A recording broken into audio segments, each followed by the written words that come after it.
بسم الله الرحمن الرحیم. السلام علیکم ورحمت الله وبرکاته. دوستانو ستړي مسئ په دې هیله چې جوړ روغ خوښ او خوشحاله به یاست. الله تعالی جل جلاله مو ټول د خیر کارونه قبول او منظور کړه.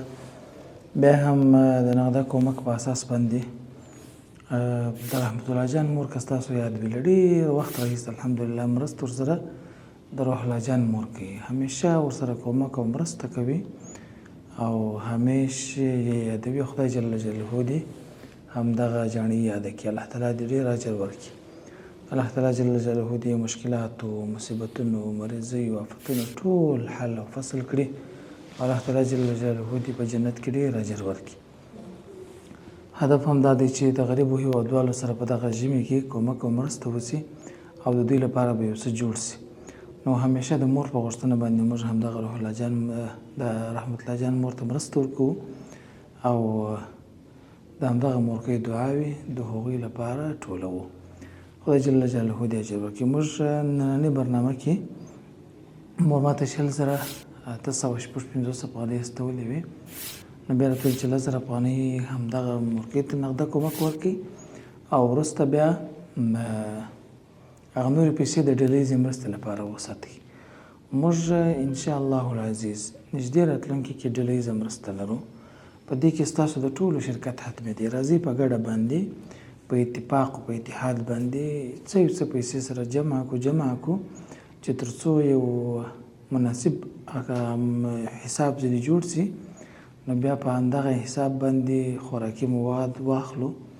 د دغه ژمي په راتلو سره مهاجرین، یتیمان، کونډې د ټولو ته حصه پکښې ورکړو او دوی دپاره د ژمي هغه یو خوراکه د یوې میاشتې د یو 20 ورځو 15 ورځو برابره کړو.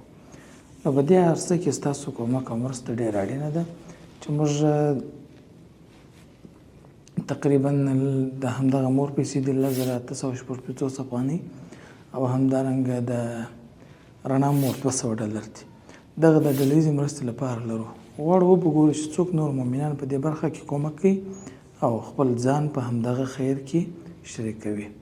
په دې کې په ګډ دی چې په ګډه باندې صدقه وکړو او ټول په ګډه باندې د قیامت په ورځ د الله څخه مغفرت وغواړو او په ګډه باندې به همدغه خیر دوی لپاره د خپل مغفرت لپاره یو دلیل ذریعه ګرځو چې الله ستا د رضا په خاطر مو ستا د غریبو بندګانو سره کومک وکړ، ستا د همدغه غریبو بندګانو په برکت باندې زموږ د صدقاتو په برکت باندې نن دغه ورځ راته اسانه کړه او حساب راسره اسانه وکړه او الله تعالی جل جلاله ستا په فضل او کرم سره مو وبخښه. جزاکم الله خیر. اوس به د همدغه مور سره خبرې کوو او د روح الله جان د مور هغه امانت ورته سپارو. جزاکم الله. موږ د وعدې سره سم یو قدم نور مخکې هم ځو. لله الحمد. د مدرسې د ځمکې د رانیولو څخه وروسته مو تعمیر را شروع کړ. ډېر مؤمنان په دې فکر او تشویش کې وي چې خپل زکات، صدقه، خیرات، نظر چیرې مصرف کړم. نن یې موږ تاسو ته بهترین ادرس وړاندې کوو. په همدغه ځای کې به ستاسو د مرستې په برکت باندې تعمیر جوړیږي او د الله تعالی د دین زده کړه به پکښې کېږي.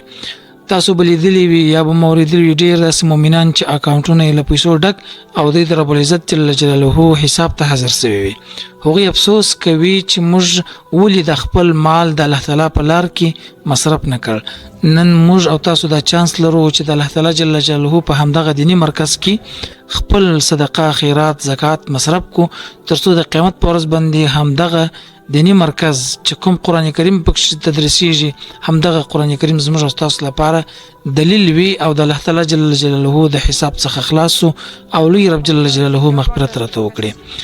نو نوخته کوو به نه، ټول همدغه ویډیو څخه وروسته به موږ او تاسو په همدغه مرکز کې په هره ممکنه لار په هره هرڅه کې د الله تعالی جل جلاله د رضا لپاره مرسته کوو.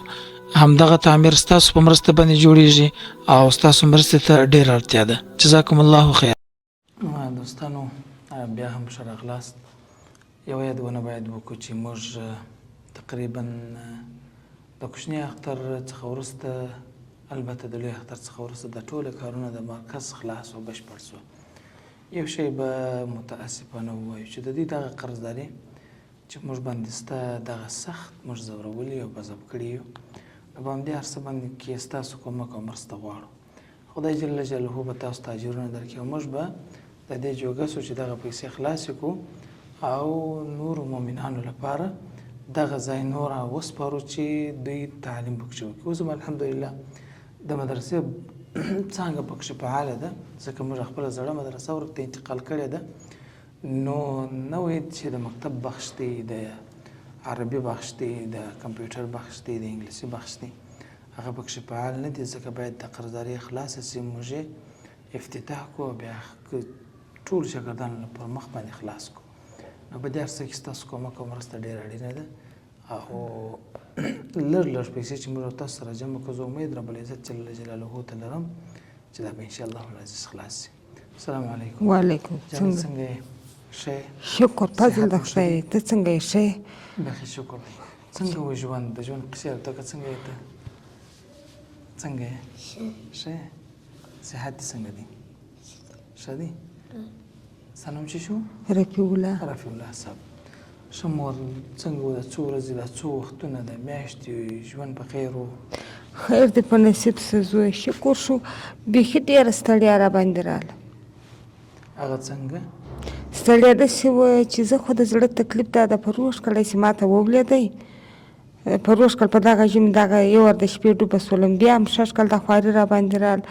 بالا زه هم د کور مشره خو نو زه مامایي به خو هغه دی چې بالا د وسته زمانې دی نه دی تا ته تر ماښه معلوم زما په خوله نه دی چې زه هم زویه داسې وکړه یا هسې وکړه یعنې نو بیخي سختي را باندې د کور پر برابر چې شپږ اووه ورځې مې درواغ نه درته وایم ما شولیانې وریجې خوړلې. د ډاکټر پیسې پرېږده چې ما ته پاتې سولې. بیخي سختې ته ودرېدل. نو خدای پاک دې تاسو ته هم په دې دنیا هم په دې دنیا یوازونه درکړي د ټول اسلام سره د عرش مبارک تر سوري لاندې وګرځي. امین چې الله دې تاسو ته اجرونه درکړي. په کور کې دې څه درلودله مور؟ په کور کې حقیقت درته وایم زوی ولاکه مې شی لا درلودله خو زه درته وایم زه د کور سرپرست یم هغه زه مریضه سولم نه دی بالا شی له ولاکه دغه هلک په لاس به مې یا لسه یا شیلۍ به مې ورکوی د شولې وریجې دي د هغه به مې راوړې سهار ماښام مې ورکولې هېڅ شی مې په کور کې نه درلودی نه ولاکه درواغ درته ووایم. بادام اوس ماتوئ که نه؟ و بادام ته دا لاسونه بادام داسې پوړي دي وینه سره کړي دا ګوتې تکې تورې دي وینې.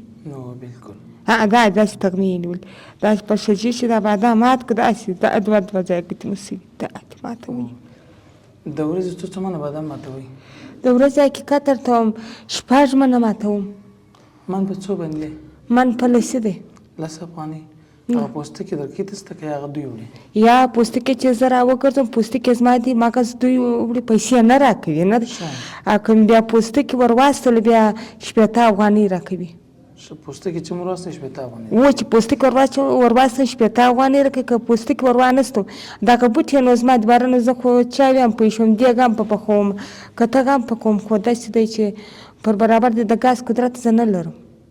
واخد بالکل الله جل جلاله دې تا ته اجر درکړي. خدای پاک دې د ټولو غریبو خلکو مل او ملګری شي. تاسو په الله یقین وکړئ د انسان چې په دغسې حالت کې واقع سي کله کله به ما فکر کوي موږ داسې سوي وو چې زه فکر کوم چې ځان ته به مو دغسې یو رقم قناعت ورکوئ چې دا خو ډېر دی او دا څنګه دی او دا څنګه دی خو باور تاسو په الله وکړئ چې اوس ما زړه داسې یو حالت ته رسېدلی نازک سوی چې نور د دې وس او توان چې موږ ونه لرو په دې خلکو سره زړه مو غواړي چې کومک او مرسته ورسره په زړه مو یو الله خبر چې دغسې خلک ووینو غریب خلک ووینو مظلوم خلک ووینو او زموږ په وسه باندې څه نه وي. کله کله ما خپل نور ملګرو ته ویله تاسو پیسې راسي موږ مصرف دا اوس هم فلحال یوازې د همدغه مور چې دا اوس زما برنامه ده د دې مور پیسې زما سره د برمو لپاره پرتې دي نور د هیڅ چا د مرستې په اساس باندې د هیڅ چا پیسې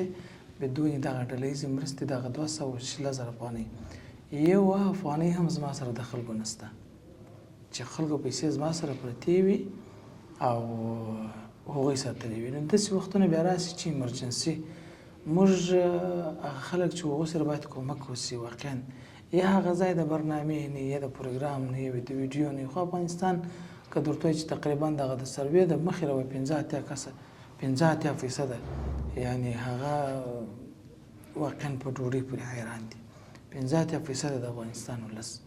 نو د سړي وخت ډېر ټینګ زړه درد وکړي خو البته په هغه وختو کې پیسې نه وي نو دغسې وختونه سړي ته ډېر سخت زور ورکوي.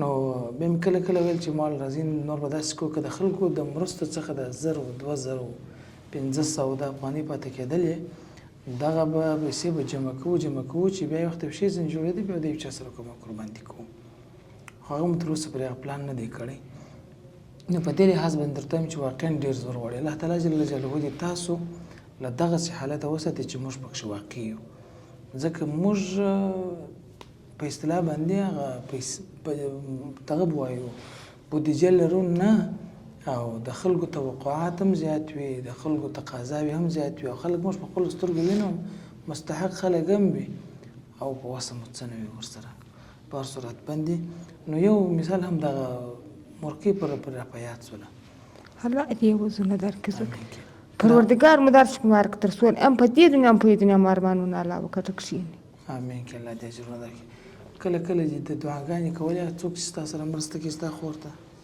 په زه خو خپله ما په 5 وخته مانځه کې ګر سړي تس نه یې تېر کړي که مورکې ده که تس یې ما نه دی هېر کړی او تر تس تېر بل هېچا زما سره کومک نه دی کړی نه ملا نه مې شته کړی نه ملک نه مې شته کړی زه چې پلار مې هم تس یاست که مې زامن یې هم تس یاست که مې مشران یاست هم تس یاست بل هېچا زه نه یم نه مې شته کړی مرستې راغلي کومکونه راغلي خو ما نه دي لیدلي وای تاک نه لرې ته خپل بادام ته واقع چې ستړی شه دی کار دې کولی شي نو زه خو د مجبوریت ته ماته زما غاړې ته خو کوچنیان هم لیدلي دي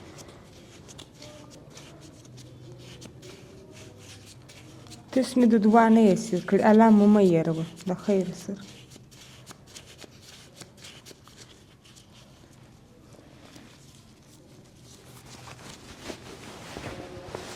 دا مور شه زه به حساب درکړم سمه دا ده یې 1000 دا یې 2 دا یې 3 دا یې 4 دا یې 5 دا یې 6 دا یې 7 دا یې 8 دا یې 9 دا یې 10 دغه 10,000 افغانۍ د روح الله جان مور رستولې وې والله همدغه مور خور ته یې ورکړه چې کومک وکړي پوره ساعت ولې خاندي خوشحاله شوې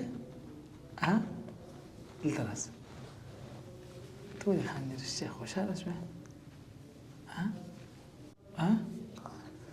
په څه شي خوشحاله شوې دا پیسې څه به کوې بیا ته ته مور څه بیا پیسې غواړې نو دا پیسې ته وخه